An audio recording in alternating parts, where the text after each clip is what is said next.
ছিলাম, আজকে নিয়েছি।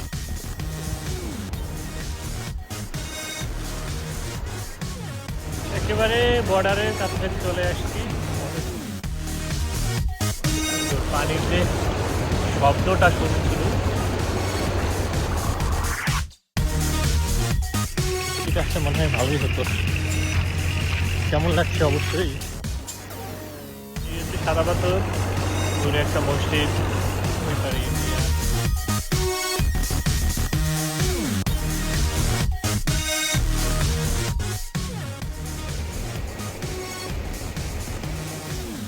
সেটাই বৃষ্টি আসছে, তো আশা করি সবাই ভালো আছেন।